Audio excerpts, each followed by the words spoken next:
Please, guys, there's another guarantee for you. That's a guarantee. I don't think I've ever met anybody that didn't like The Descent. Most people love it.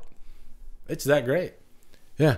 You guys have to watch The Descent if you haven't seen it. Don't bother with the sequel. All right? The sequel is rough. It's rough. And on paper, it sounds like a decent idea because it's kind of the same format, you know, back in the cave, which also kind of presents a problem for the movie because it feels too much like the first one. But then you start like, why in the hell would this person ever go back in that cave? No way in hell. No way in hell. So there was a movie just recently that had that same problem. Guys, maybe you can help me out here.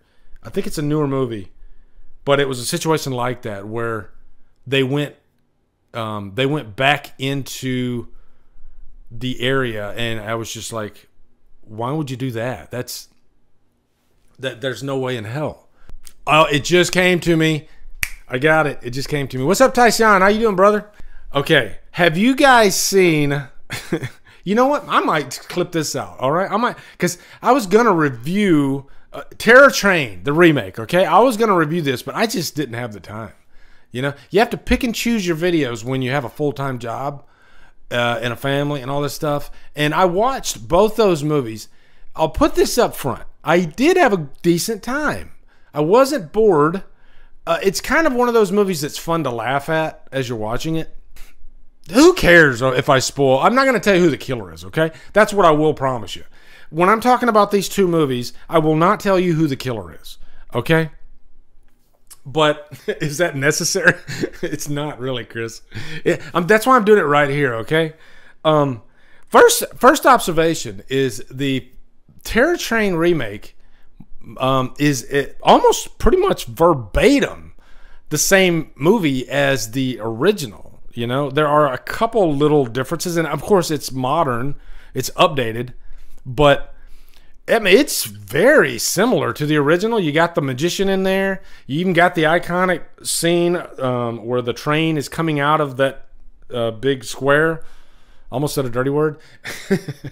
And yeah, it's pretty much a by the numbers remake. You got this main character, Alana, I think her name is. I will say I did like Alana, and Alana is in both movies, okay? I actually dug her. And you know what? This was a production. I think they spent like $537 on both movies combined, probably. It just looks very low budget. And I can't, it's hard for me to knock a movie because of the budget, because a budget's a budget and you only have what you got. So let me see what you can do with that budget. And for that, I will give it a positive because they tried the best they could, given that they pretty much, it looked like they had 2 locations to film in, you know, like this back storage area of the train and then the main car of the train with all the beds and everything. And so the killer would just kind of go back and forth and back and forth. And they had to somehow try to make this interesting. And I got to give them kudos for at least trying that. The killers are, you know, as far as like the costume, it's more updated because you got like this clown outfit, which works. I think it's better than the original's outfit, which looks kind of silly. And then you had like this lizard outfit, which is also in the original. The first movie I think is better, even though the second movie kind of should have been better. And if you've seen both, I think you might know what, you probably don't know what I'm talking. I don't know.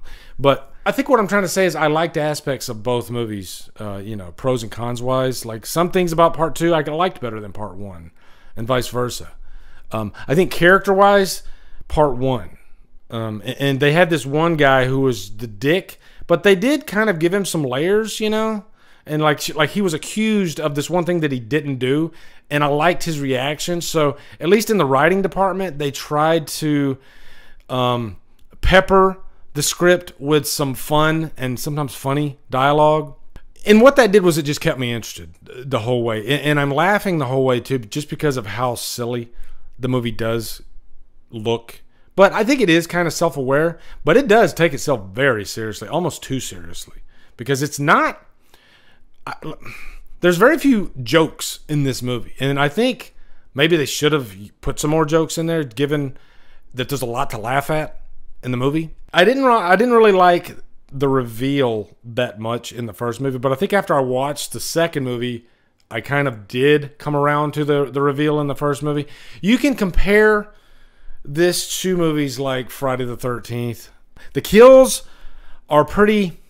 They try. I'll just say that they try, but there's that CGI blood problem, and it's painfully obvious, especially... I think in the second movie, they were running out of money, and so the kills suffered the most in part 2. But they did have a lot of blood in some of the scenes, which was kind of cool.